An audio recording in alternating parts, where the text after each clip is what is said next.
Muchas gracias, María, por tu presentación. Es cierto que habíamos estado en una mesa juntos, pero no habíamos sido presentados, por lo tanto es perfectamente excusable. En cualquier caso, digamos, para mí es un honor que me presentes y sobre todo, digamos, en tanto que admirador tuyo en tu etapa, digamos, de primera línea, y muchas gracias por todo lo que has comentado, y evidentemente gracias a Ignacio y a la Fundación por haberme invitado a hablar otra vez en el campus, que me parece, y lo decía ayer Francesc de Carreras, me ha parecido siempre un espacio de libertad y de discusión de ideas maravilloso, y por tanto estar aquí siempre es un placer, es un honor. Y voy a hablar del nacionalismo catalán como populismo. Vamos, es cierto que yo no había pensado mucho en el nacionalismo catalán desde ese punto de vista, y cuando lo hablamos empecé a ver cómo podía estructurar o cómo podía explicar si lo era o no lo era, y en el caso de que lo fuese, digamos, contar cómo funciona como populismo. El nacionalismo catalán el actual es, claramente me parece, un populismo. Entonces, esa es mi primera afirmación y, digamos, por lo tanto, a partir de ahí voy a argumentar, lo que no significa, evidentemente, que siempre necesariamente lo haya sido desde sus principios. Y, por lo tanto, habría que marcar etapas distintas a lo largo del siglo XX, de principios del siglo XXI, en la evolución del nacionalismo catalán, y definir distintos nacionalismos, unos más populistas que otros. Pero si lo miramos hoy, lo que hoy diríamos nacionalismo catalán, me parece que es claramente un populismo, tanto si analizamos el nacionalismo catalán en el gobierno de la Generalitat como los otros partidos nacionalistas o los otros grupos nacionalistas catalanes. Evidentemente es un tipo de populismo entre muchos otros populismos existentes, presentes y pasados, y yo creo que no tiene sentido, no tiene demasiado sentido aquí ahora entrar en el inmenso debate teórico sobre el populismo, ni tampoco lamentar, como se hace, como todos los autores que trabajan sobre el populismo hacen, lamentar el uso habitual despectivo de ese término en el ámbito político mediático. Esas cosas las voy a dejar fuera de mi intervención, para ir un poco a la raíz, esa que sería que el nacionalismo catalán es un populismo, yo diría, en una época de populismos. Y de hecho encaja bien en lo que estamos planteando desde ayer. Estamos en una época en España y también fuera de España, evidentemente, en una época de populismos. Alguien podría decir, y yo creo que Francesc de Carreras también lo comentaba ayer, toda la política contemporánea, toda la política del siglo XX, de alguna manera es, en alguna pequeña forma o gran forma, populista, pero hoy yo creo que vivimos una época en la que los populismos, y era lo que discutíamos ayer, están en el centro o están ocupando amplios espacios de poder, y en ese sentido el nacionalismo catalán sería un populismo en una época de populismos. El enfrentamiento o el antagonismo real y simbólico entre dos entes homogéneos, un pueblo, por parte, un pueblo, el catalán, y luego el otro, el enemigo de este pueblo, sea el Estado español o sea Madrid, se encuentran en la base del nacionalismo catalán. Y con ese choque se rediseñan identidades, se trazan nuevas fronteras políticas, y las recetas son tan simples como demagógicas. España no roba, la independencia es la solución, la razón y la democracia están de nuestro lado, la culpa es de Madrid. Por lo tanto, de alguna manera tenemos todos los ingredientes que la teoría política nos llevaría a definir un populismo. Están todos ahí encima de la mesa. Lo que voy a intentar hacer es una intervención en tres partes diferenciadas, complementarias, pero también algo independientes. En la primera quisiera hacer un recorrido histórico por la historia de Cataluña de los siglos XX y XXI para recordar que no estamos totalmente ante fenómenos nuevos, que ha habido populismos antes de esos populismos. En segundo lugar, quisiera fijar un poco la historia o lo que ha ocurrido en Cataluña en la última década, para entender el momento actual, un poquito más de la última década, entre 2003 y 2015. Y finalmente, en la tercera parte, voy a centrarme en el análisis de un discurso populista del nacionalismo catalán a partir de las intervenciones, para mostrarles que eso es, digamos, cosa de cada día, a partir de las intervenciones del presidente de la Generalitat, Artur Mas, un líder político, y luego lo veremos, que pretende hablar en nombre de ese pueblo, de ese buen pueblo, es decir, el pueblo catalán. Entonces, primera parte, viejos populismos o viejas Cataluñas populistas. Los historiadores y los politólogos han encontrado dos entre momentos y liderazgos populistas en la historia de la Cataluña contemporánea, entendiendo contemporánea desde 1900 para acá. Habría dos liderazgos y movimientos: el lerrouxismo a principios del siglo XX y a finales de la centuria el pujolismo.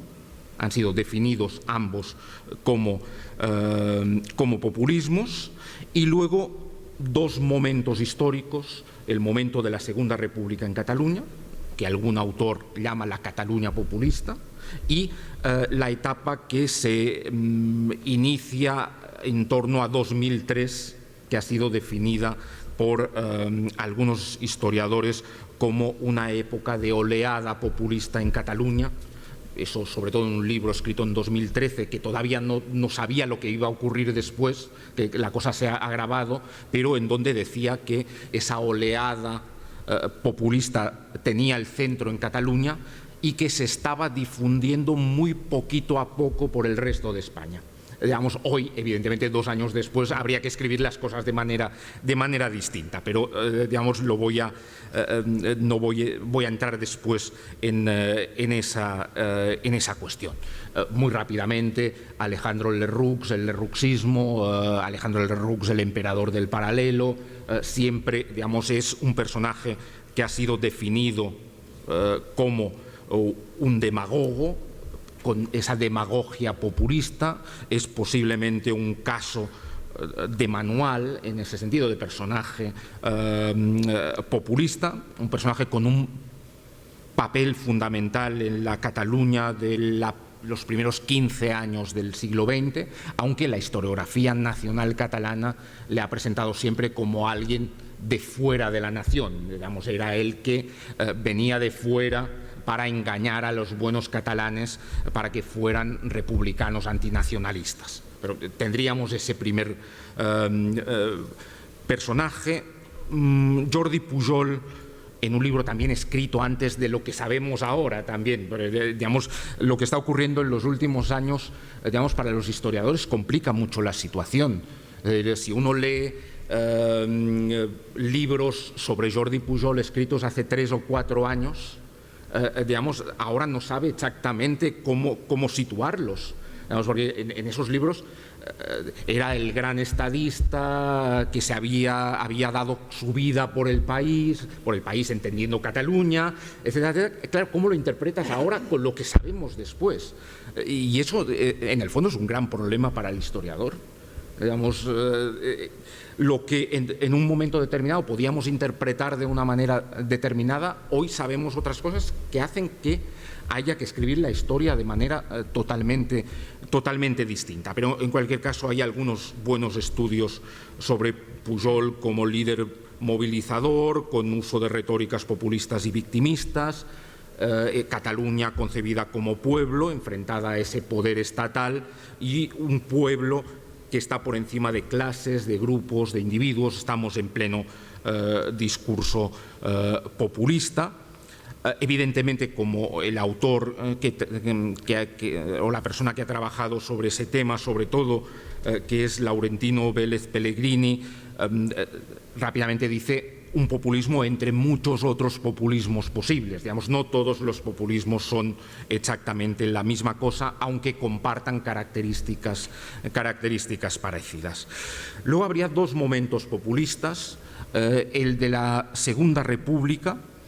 Enrico Zelaya Cal publica en el año 82 un libro que se llamaba así, La Cataluña populista, y él definía esa Cataluña del 31 al 39 como Cataluña populista, y con populismo lo que quiere decir es que ahí lo que se pone de manifiesto en esa etapa son las conexiones entre los distintos proyectos políticos, dice él, que elaboran los representantes de la burguesía industrial, portavoces de la pequeña burguesía, cuadros y organizadores obreros. El lenguaje es muy de la época. Los análisis de principios del 80 eran muy sociales en ese sentido. Digamos, allí había una coincidencia en el discurso y quien de alguna manera lideraría esa Cataluña populista sería la Esquerra Republicana de Macià. Y él incluso introduce la idea de un neopopulismo republicano que sería el que daría de alguna manera el primer PSUC en la guerra civil. Tanto un momento de populismo nacionalista y republicano, y finalmente esa última etapa a partir de 2003. Es un discípulo de Ucelay Dacal quien lo plantea de esa manera, Xavier Casals, en un libro que se llama El pueblo contra el Parlamento, el nuevo populismo en España. Él define dos oleadas populistas en la historia de la España democrática, la primera entre 1989 y el año 2000, cuyos principales representantes serían Ruiz Mateos, Jesús Gil y Mario Conde en el plano político y Baltasar Garzón en el plano judicial. Él considera que es un populismo de signo protestatario, focalizado en Madrid, con una acotada italianización, yo creo que quiere decir berlusconización en el fondo, de la vida política y judicial española. Ese sería el primero. La segunda oleada empezaría en 2003, desde su punto de vista, cuando escribe en 2013, es una etapa no cerrada, considera él, con epicentro en Cataluña, con carácter identitario y plebiscitario y con una clara italianización de la vida política catalana, convirtiendo a Cataluña en una suerte de norte de Italia. Por tanto, Cataluña sería, a principios del siglo XXI, según Casals, el rompeolas populista de España. Y él dice, aunque no es el tema al que dedica más atención, dice el independentismo catalán debería inscribirse en esa segunda oleada populista y presentaría tres características básicas: italianización creciente de la vida política catalana, las referencias o equivalentes con la Padania, con la Lega Nord, con Umberto Bossi, con el discurso de Roma la ladrona y el sur parasitario. El discurso económico se habría convertido en central, junto al identitario, en el paso del nacionalismo al independentismo. Habría también una entrada en las instituciones de partidos de protesta contra el establishment y finalmente se produciría un paso del populismo de la abundancia, que sería el que caracteriza la primera oleada populista, al populismo de la escasez. Y en el fondo lo que planearía es una doble desafección, dice él, en un lenguaje muy montillista, muy de la época, el texto es de 2013, de la ciudadanía hacia el Estado y de la ciudadanía hacia la propia clase política. Y una de sus consecuencias principales, decía ya en aquel momento, es el surgimiento de nuevos partidos, de plataformas y de movimientos. No sería la única, pero sí sería una de las importantes. Y él considera en ese libro que hay 5 vías de expresión de las protestas y las desafecciones catalanas desde 2003. Una primera protesta dentro del sistema, dice él, sería el surgimiento de emergencia institucional de nuevos partidos en Cataluña desde las elecciones locales de 2003, Plataforma por Cataluña, que él define como propuesta nacional populista y de captación del antiguo electorado izquierdista, y la CUP, las candidaturas de Unidad Popular, mezcla de socialismo, parte libertaria, ecologismo, ideas asamblearias, eminentemente antisistema, y sería también el momento en el que aparecerían Ciudadanos y Solidaridad Catalana por la Independencia, digamos que ha sido el que ha tenido menos recorrido, para decirlo de alguna forma, pero que en aquel momento había algunos ex importantes, el expresidente del Barça, Joan Laporta, exdiputados de Esquerra Republicana, Uriel Bertran, y exmiembros del Consejo de Estado, Alfons López Tena. Digamos, eran las tres personas, las cabezas de esa vía. Y él dice que en el fondo son nuevas derecha e izquierda populistas, nuevos nacionalismo catalán y españolismo populistas. Yo creo que habría que matizarlo mucho, pero eso es lo que él plantea. Primera vía, dentro del sistema. Segunda vía, contra el sistema. Serían las famosas consultas soberanistas que se produjeron en Cataluña entre septiembre del 9 y abril del 11, un ejercicio, él llama, de pueblo en urnas, que contribuyen, y esa es la parte importante, contribuyen a popularizar el independentismo como opción política respetable en Cataluña. Hay una tercera vía que también sería antisistema, que es el movimiento de los indignados del 11, y que en Cataluña tiene un momento de explosión de populismo plebiscitario, que es el enfrentamiento de ese buen pueblo que asalta el Parlamento, que es los famosos hechos del 15 de junio del 2011, con la presión sobre los parlamentarios catalanes, el bloqueo del Parlamento. La cuarta de las vías sería el movimiento que empieza en mayo del 12 de desobediencia civil y contra el pago de los peajes en las autopistas. Él dice que ese es un momento importante, que convierte de alguna manera o incide en que Cataluña sea el territorio de España más proclive y maduro para grandes movimientos de insumisión civil en ese momento. Esas cuatro vías habrían convergido de alguna manera en una última, que sería la que se plasmaría en las demandas para realizar un plebiscito por la independencia. Y ahí entrarían en juego la Asamblea Nacional Catalana, que es apartidista en principio y transversal en lo ideológico, y que desarrolla hasta hoy un papel fundamental en el populismo plebiscitario. Todo eso, pero entiendan que él se para en 2013.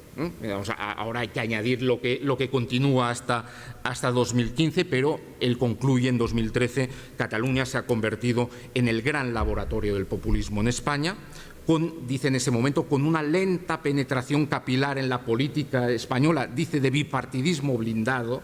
Digamos, hoy también, evidentemente, habría que matizar mucho de eso, y eso significaría que en esa Cataluña, en la Cataluña del 13, habría habido una gran erosión de los partidos tradicionales, que no ha parado hasta hoy, reproducción de fenómenos y conflictos europeos populistas, un populismo plebiscitario progresivamente o cada vez más vigoroso, y una cultura de la insumisión cada vez más extendida, que se suma a la vieja tradición de movilización ciudadana en Barcelona. Y él concluye: en la Cataluña de hoy, de 2013, triunfa la subpolítica, dice él, hecha desde abajo, desde la plaza. Esa es la conclusión, ese libro de 2013, y yo creo que evidentemente hay que añadirle, digamos, lo que ha ocurrido en el resto del 13, en el 14 y hasta hoy mismo. Ahora lo que quisiera es volver un poquito atrás para situarnos en 2003, para ver, digamos, pasar a mi segunda parte para intentar explicar qué ha ocurrido en Cataluña en los últimos 12, 13 años para que haya cambiado bastante la situación. 2003, recuerden, es el final de los gobiernos Pujol, el final del pujolismo.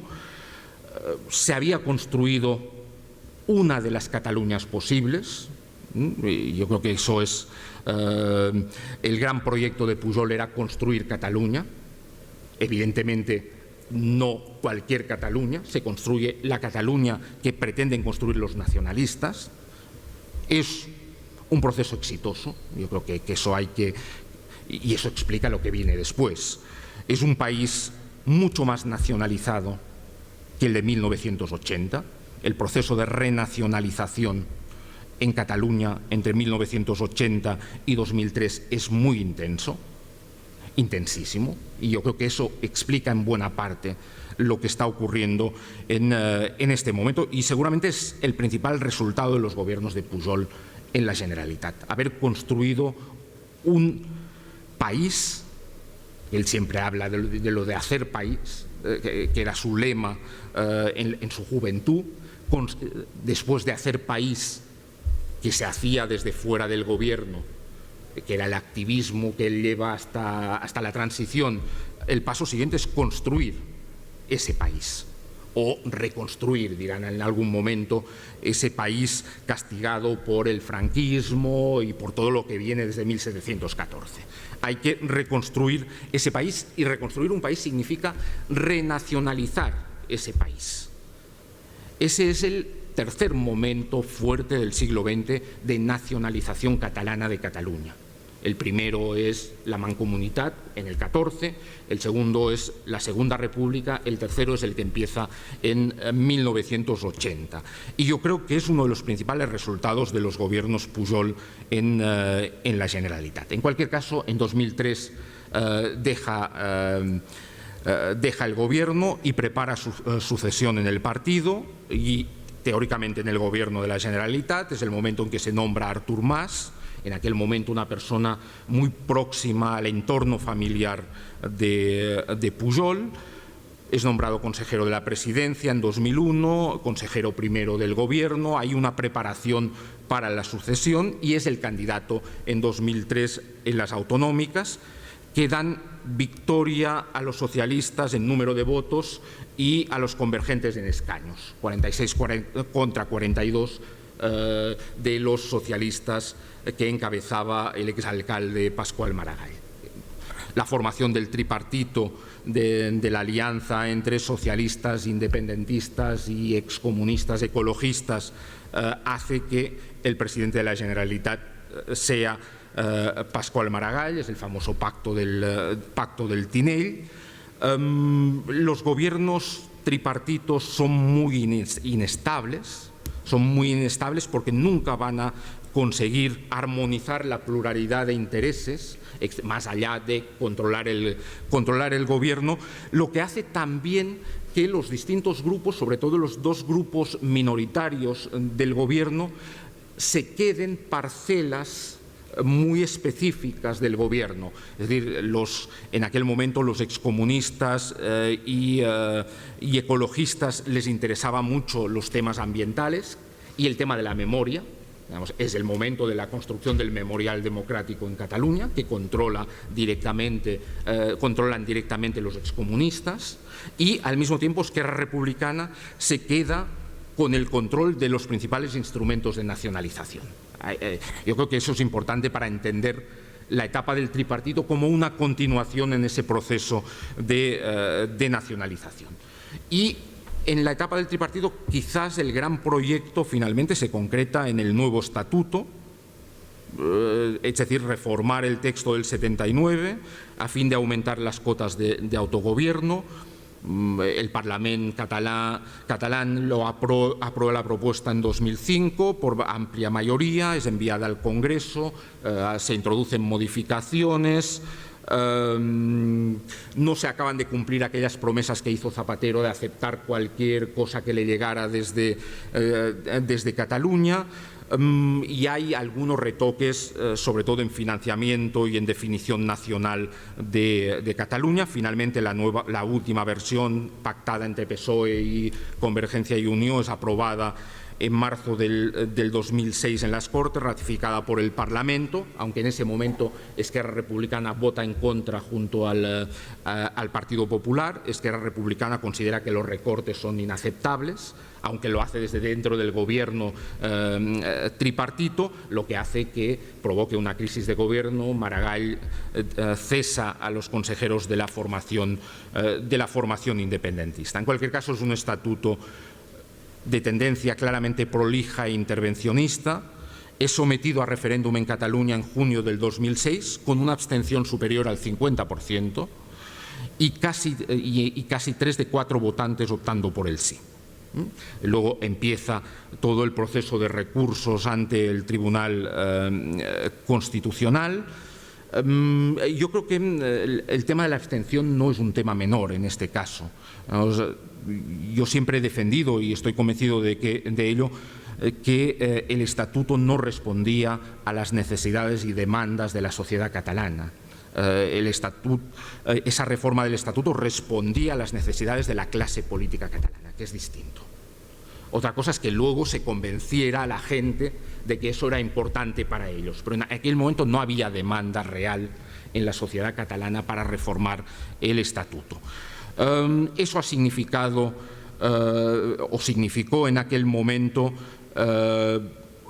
crispación, aumento del victimismo, una amplia defensa de la patria amenazada, y yo creo que el precio a pagar finalmente fue el deterioro de la convivencia, la inconstitucionalidad parcial del estatuto, que era evidente desde el principio. Incluso Maragall lo dice al principio, que eso no es constitucional. Digamos, eso es evidente.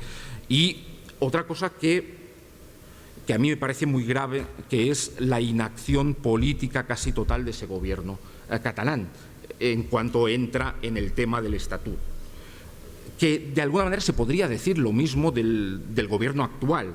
Es decir, en Cataluña desde 2003 ha habido un conjunto de gobiernos que se han dedicado a determinados proyectos políticos, estatut en un primer momento, el famoso derecho a decidir, la independencia ahora, que de alguna manera han restado esfuerzos para hacer lo que se esperaba de ellos, que es que gobiernen.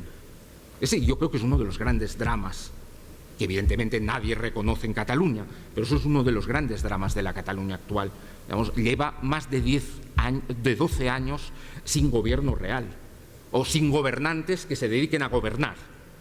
Se dedican, digamos, a esos debates en torno a temas que no son los temas que me parece que preocupaban en un origen a los catalanes, aunque a muchos se les haya convencido de que son esenciales hoy para ellos. En cualquier caso, Maragall acaba dimitiendo, se convocan nuevas elecciones, Montilla se convierte en presidente de la Generalitat con un segundo tripartito. Es en ese momento en el que Ciudadanos entra en el Parlamento por primera vez con tres diputados. Es una etapa en la que Esquerra Republicana va a seguir afianzando el independentismo dentro del gobierno tripartito, y el proceso de nacionalización va a continuar de la misma manera o de maneras relativamente parecidas. Francesc de Carreras en un artículo decía que los dos tripartitos redoblaron el impulso de los gobiernos pujolistas y, salvo excepciones, con peor calidad y estilo. Y yo creo que tiene bastante razón. La reforma del estatuto es un buen ejemplo, las medidas punitivas en el terreno lingüístico es otro buen ejemplo. El resultado de todo ello me parece que es que la Cataluña de 2010 ha perdido, en relación con otras comunidades autónomas españolas, dinamismo y resulta menos competitiva, no solo en lo económico, en lo cultural, en muchos elementos que tiempo atrás. Digamos, la inversión del tiempo de gobierno en debates identitarios, en confrontaciones con otros territorios, tienen, me parece, y lo decía antes, dos nefastas consecuencias: no atención a los problemas básicos de la ciudadanía y elevados niveles de descrédito y de desafección. Y además, a eso deberíamos sumarles una deuda generada por un gasto incontrolado, incluso en la primera etapa de la crisis declarada, que ha hipotecado en buena manera la gestión de los gobiernos futuros. Y entre paréntesis, cuando hoy discutimos o cuando se discute desde el gobierno catalán, digamos que no tienen suficiente dinero para hacer cosas y se da siempre la culpa a Madrid, habría que pensar también, digamos, la culpa de los gobiernos anteriores, lo que dejaron, digamos, la deuda acumulada que dejaron, que también obliga hoy, digamos, a pagarla de alguna o a asumirla de alguna forma. En cualquier caso, en 2010 se hace pública la sentencia del Tribunal Constitucional sobre el nuevo estatuto de 2006 y, aunque el recorte del texto es pequeño, realmente es un recorte mínimo, la reacción es muy amplia, estimulada por asociaciones en permanente movilización, sobre todo dos, Òmnium Cultural y la Asamblea Nacional Catalana, que van a llevar, digamos, van en algún momento a ir por delante de los políticos nacionalistas catalanes.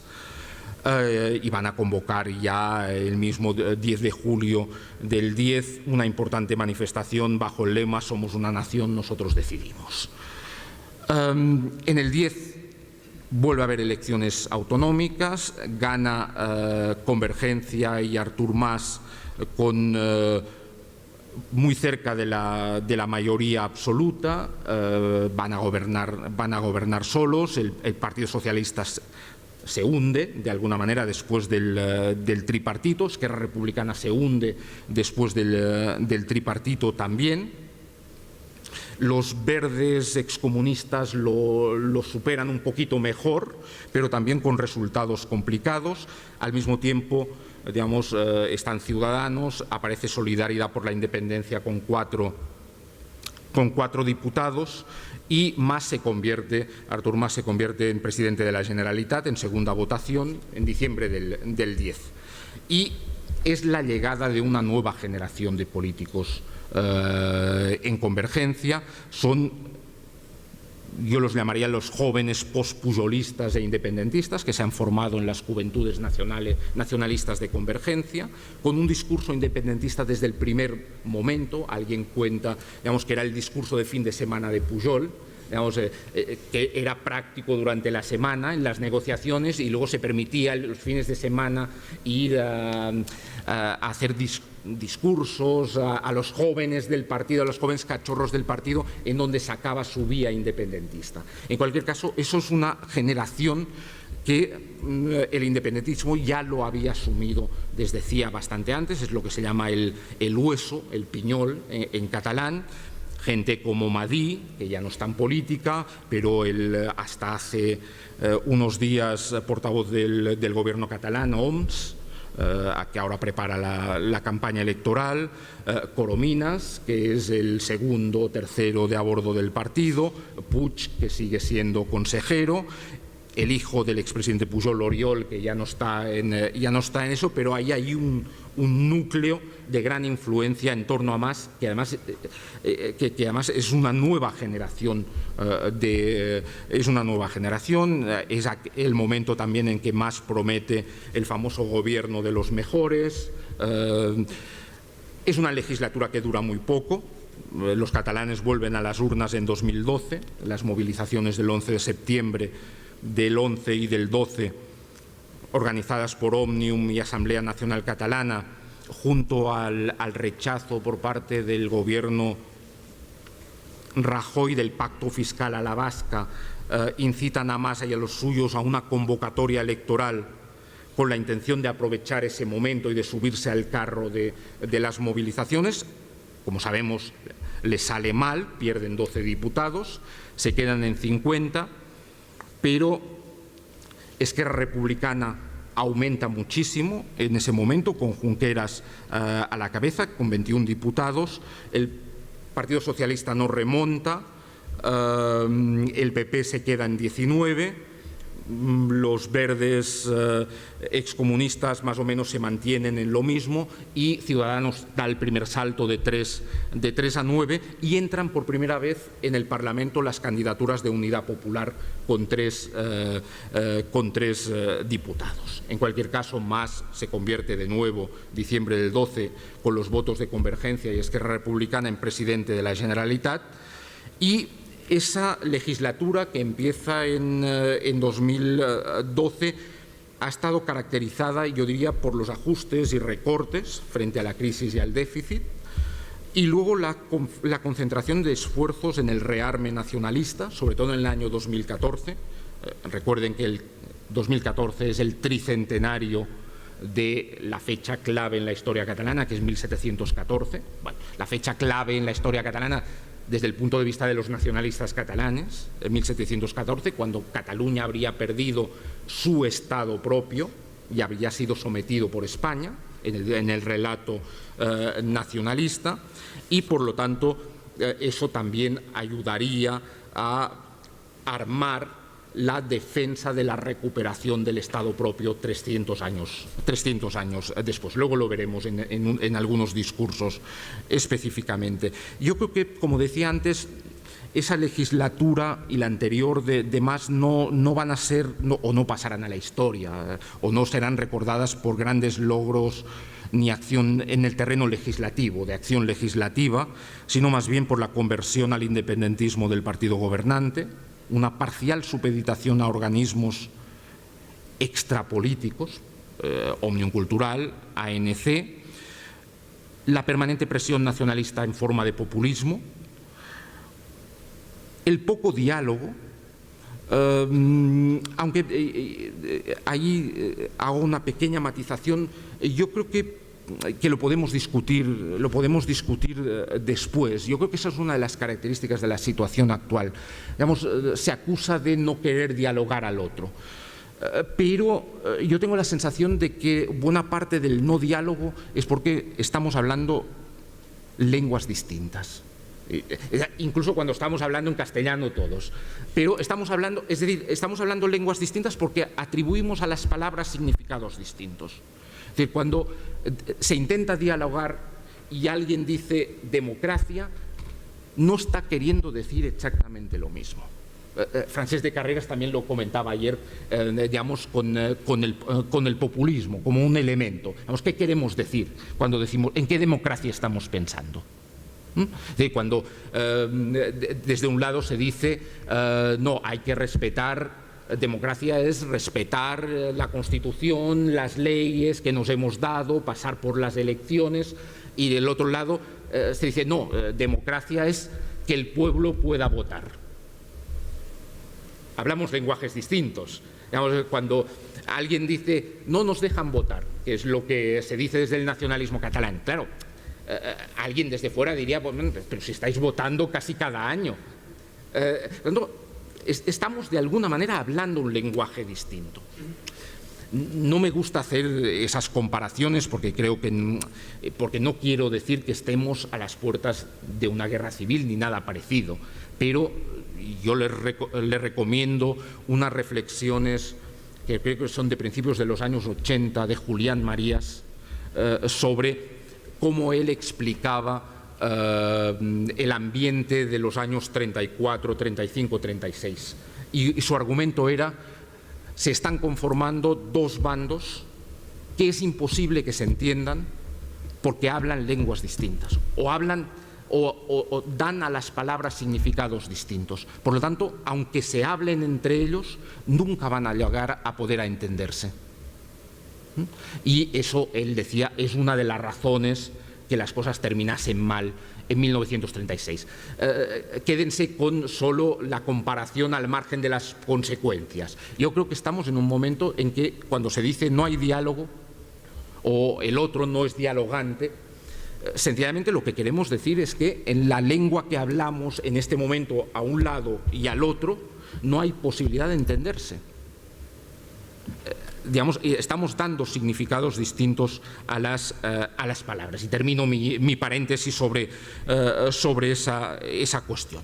Evidentemente, el proceso soberanista ha constituido una buena, me parece, tapadera para recortes, corrupción y mediocridad de la clase política catalana.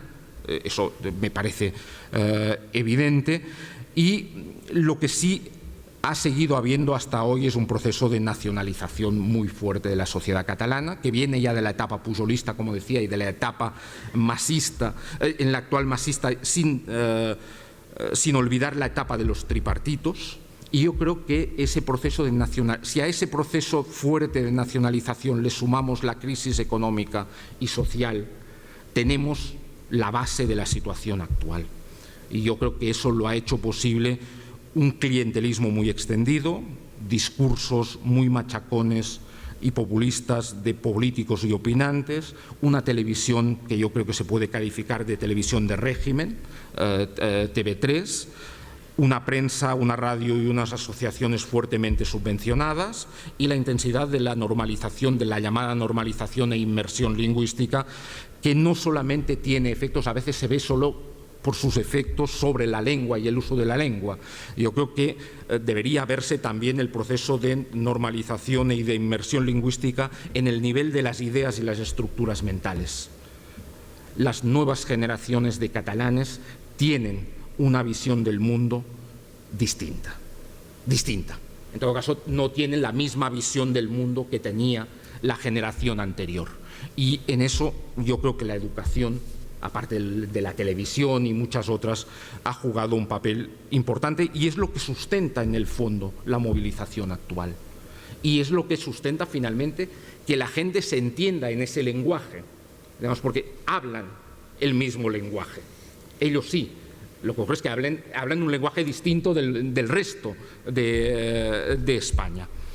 En cualquier caso, en noviembre del 14 se convoca el simulacro de referéndum sobre la independencia.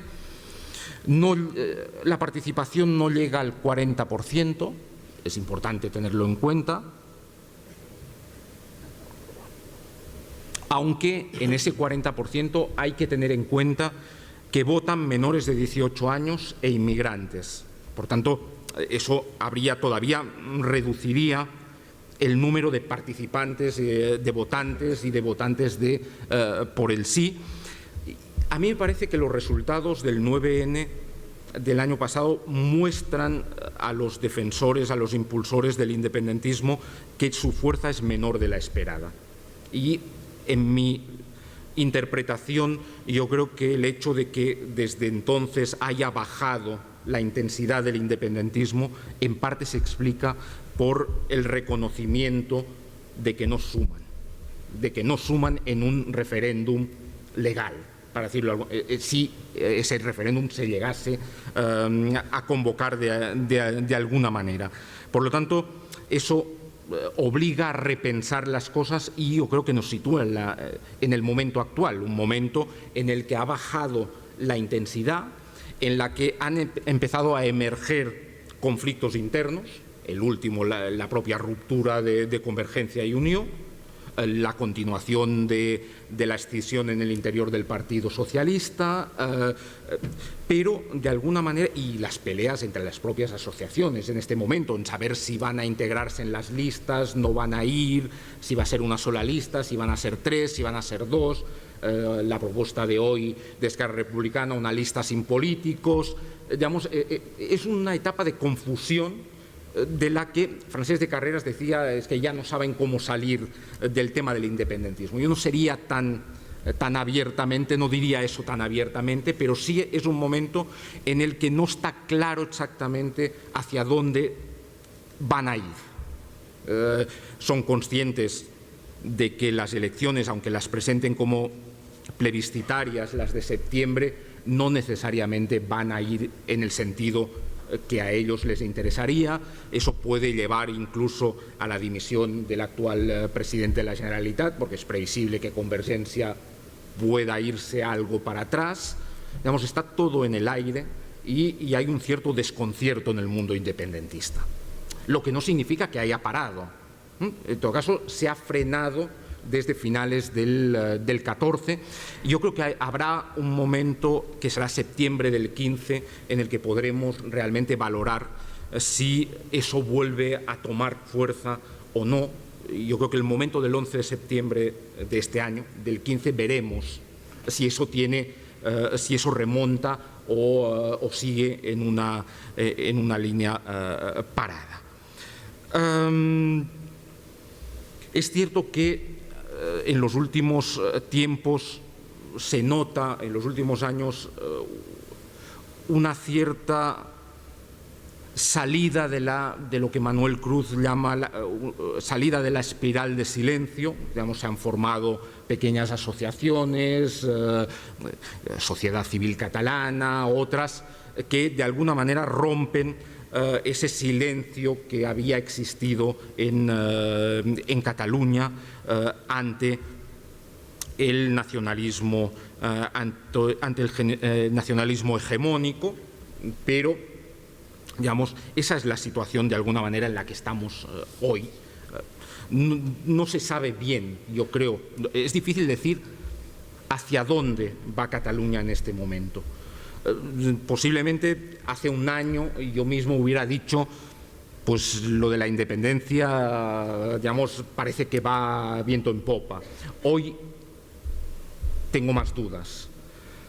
Lo que a mí me parece claro es que ese es un camino complicadísimo y yo creo que los propios nacionalistas catalanes lo empiezan a tener claro, que eso es complicado, aunque se autoconvenzan de que Europa les va a querer mucho, de que todo se va a solucionar, etcétera, etcétera.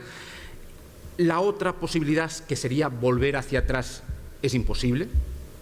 Digamos, no se vuelve hacia atrás después de experiencias de ese tipo. Y entre una y otra hay múltiples caminos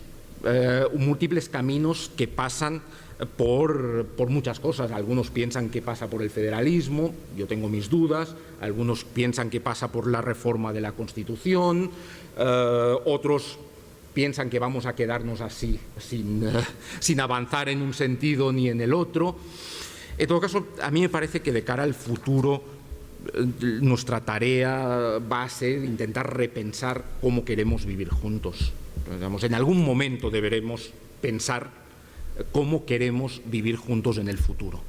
Sabemos que ya no podemos vivir juntos como en el pasado, que tampoco esos proyectos quiméricos se van a realizar, pero en algún momento habrá que pensar cómo vivimos juntos. Desde mi punto de vista, esa sería una de las cosas que yo encuentro a faltar en el debate actual. Es decir, los independentistas tienen muy claro, dicen, vamos a la independencia, el día siguiente de la independencia tendremos más dinero, España no nos robará, seremos felices, colmaremos todas nuestras expectativas, el paro bajará, Europa nos querrá, seremos una potencia. Hay un relato. Yo lo que he hecho en falta es otro relato. Y en ese sentido, de alguna manera, yo creo que falta bastante política. Digamos, yo creo que nos hemos olvidado en el terreno catalán de hacer política. Y lo digo tanto desde mirando el interior de Cataluña a los no partidarios, como mirando al resto de España y ahí mirando al gobierno y a la oposición. Digamos, las culpas las repartiría un poco globalmente. No hemos creado un relato para que sea convincente, para que decir a esos catalanes que han sido convencidos de que la independencia les va a solucionar la vida, de que tenemos un proyecto alternativo en el que pueden vivir cómodamente. Y ese relato me parece que es el gran problema que tenemos hoy. Pero bueno, esa sería mi segunda parte, situemos el tema.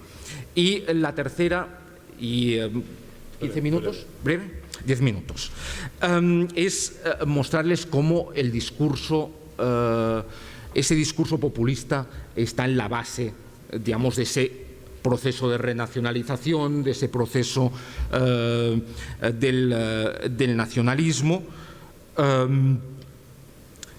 Yo había seleccionado algunos textos de 2014 para verlo, voy a ir rápido exponiéndolo. Había seleccionado uno primero de antes de antes, pero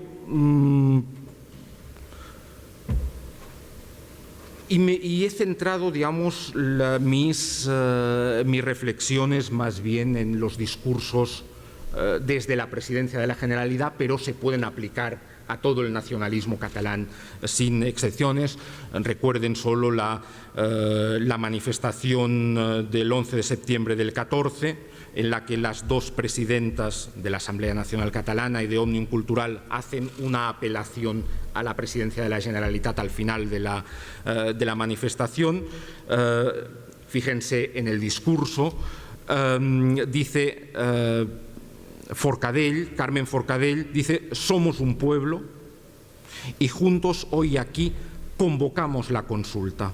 Es decir, se entiende una consulta por la independencia.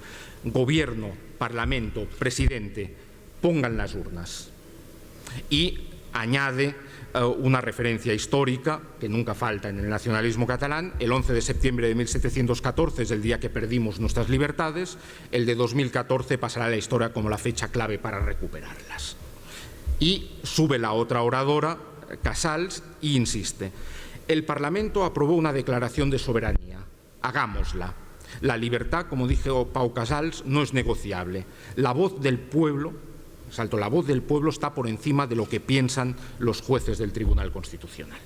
Entonces, es un discurso claramente, tiene todos los ingredientes de discurso nacionalista. Ahí el pueblo, a través de sus dos representantes civiles, le está pidiendo al presidente de la Generalitat que convoque, aunque sea ilegal, un referéndum o unas elecciones que vulneren la legalidad, porque el pueblo está por encima de las leyes y de los jueces, y sobre todo en un caso como ese en el que se enfrenta un nosotros el pueblo, contra un ellos, nuestros enemigos. Y de alguna manera Artur Mas se erige ahí como ese líder. Ayer hablábamos de los líderes carismáticos, ese líder que intenta ser carismático, que va a dirigir a ese pueblo, que escucha al pueblo y actúa como tal.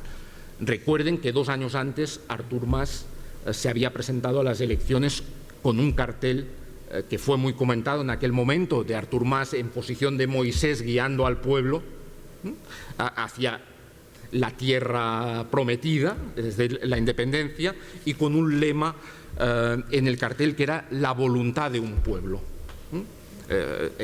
Francesc de Carreras escribió en aquel momento un artículo muy interesante sobre cuestiones gramaticales, decía él. No es lo mismo la voluntad de un pueblo que la voluntad del pueblo. La voluntad del pueblo puede pasar por la vía democrática que conocemos. La voluntad de un pueblo es algo mucho más serio en ese sentido y nos lleva claramente, digamos, a ese discurso populista. ¿Quién interpreta la voluntad del pueblo? En este caso, el líder, esos líderes civiles, las dos presidentas de las asociaciones, o bien el presidente de la Generalitat, en este caso Artur Mas. Y Artur Mas en el 14 hace unos cuantos discursos siempre en la misma línea, una línea muy historicista. Estamos en 2014 y por tanto el tricentenario siempre está en el fondo, pero en todos los discursos aparece: hay un Estado que nos ha fallado. Dice en un discurso: el Estado nos ha fallado y nos sigue fallando. En otros: el Estado es el enemigo, no nos deja votar, impide la expresión de los catalanes. Tenemos un ellos muy claramente, lo que en el populismo, en otros populismos es la élite interior, aquí de alguna manera es vista como élite exterior, que le impide al pueblo, dice, pretende silenciar la voz e impedirle el voto de los catalanes y de las catalanas para decidir el futuro político del país. Tenemos un ellos que no permite al pueblo de Cataluña expresarse. El pueblo de Cataluña no puede decidir libremente su futuro como país, dirá Mas en varios de los discursos de 2014. Y además teniendo en cuenta dirá más que ese es un pueblo profundamente bueno en el sentido, es un pueblo dialogante, es un pueblo que nunca ha utilizado la violencia para expresarse, es un pueblo profundamente democrático, y les paso toda la argumentación histórica, que está muy de moda en Cataluña hoy, es decir, Cataluña, incluso de la parte de historiadores muy famosos y de primera línea, hay una tesis de que Cataluña era en el siglo XVII un país profundamente democrático, un Estado democrático que fue, digamos, que fue aniquilado de alguna manera por el absolutismo castellano y francés, pero era, digamos, era una opción de democracia frente a absolutismo. Por lo tanto, hay una tradición de democracia, y más lo dicen los discursos del 14. Tenemos el parlamento más antiguo de Europa. En nuestra historia está la paz y tregua medieval. Éramos, de alguna manera, se intenta silenciar a una sociedad profundamente democrática en el pasado y profundamente democrática en el presente, lo que evidentemente hagan la lectura subsiguiente. Fue aniquilada por un Estado profundamente antidemocrático. Cuesta utilizar esos términos, a mí me cuesta como historiador para 1714, pero se puede leer para 2015. Digamos, tenemos un Estado profundamente antidemocrático. Dice que el portavoz del gobierno, Homs, lo dijo muchas veces. El gobierno español tiene baja calidad democrática, decía él. Pero es esa idea de los catalanes han sido democráticos todo el tiempo y han tenido que enfrentarse a un Estado que nunca ha sido democrático, incluso cuestionando de que lo sea, de lo que sea ahora. Y por lo tanto, ellos lo que quieren, dice más, es decidir de manera democrática, es decir, votando. Y como no se les deja votar, digamos, estamos en un juego entre demócratas y antidemócratas. Los demócratas quieren votar, saltándose las leyes, da igual, pero como es el pueblo quien quiere votar, el pueblo pasa por encima de toda ley. El pueblo, de alguna manera, es eterno en ese sentido, y es quien y la voluntad del Mas utiliza unos textos de Macià de los años 30 en la que Macià decía: los pueblos tienen derecho y los derechos de los pueblos nunca prescriben. Tanto, digamos, estamos ahí en un juego y él lo utiliza varias veces. No puede ser detenido, las leyes no pueden parar esa voluntad del pueblo, y por lo tanto la verdadera democracia consiste en votar. Ese buen pueblo quiere votar, quiere decidir, y ellos no nos permiten hacerlo. El año 14 está lleno de declaraciones en ese sentido, y termino con el mensaje de fin de año de Artur Mas del año 14. Evidentemente, sitúen, estamos después del supuesto referéndum, y en el discurso que Mas hace en televisión a final de año, dice: por vez primera en 3 siglos, siempre 1714, por vez primera en 3 siglos, los catalanes que lo desearon pudieron votar a favor del futuro político del país, incluso de la libertad política de Cataluña. Claro, ante eso yo hago las mismas reflexiones que hacía María hace un momento. Digamos, en las elecciones locales, autonómicas, legislativas, ¿no se decide el futuro de Cataluña? ¿Qué ocurre en todas las elecciones que han tenido lugar en los 30 y luego desde 1977? Digamos, ¿qué hemos decidido? Pero no, ahora, digamos, realmente la única manera de decidir el futuro de Cataluña es yendo a ese referéndum por la independencia. En cualquier caso, frente a los populismos, y ahí ya sea el del nacionalismo catalán o el de otros, yo creo que hay que mantenerse firmes en la defensa de la democracia, entendida como la entendemos, como democracia representativa, la legalidad y los derechos de los individuos. En el fondo, los pueblos no existen, ni tienen derechos. Y yo creo que deconstruir e impugnar los discursos y las manipulaciones del lenguaje es una tarea hoy imprescindible. No es la única tarea, seguramente no va a ser suficiente, pero también hay que hacerlo. Y muchas gracias.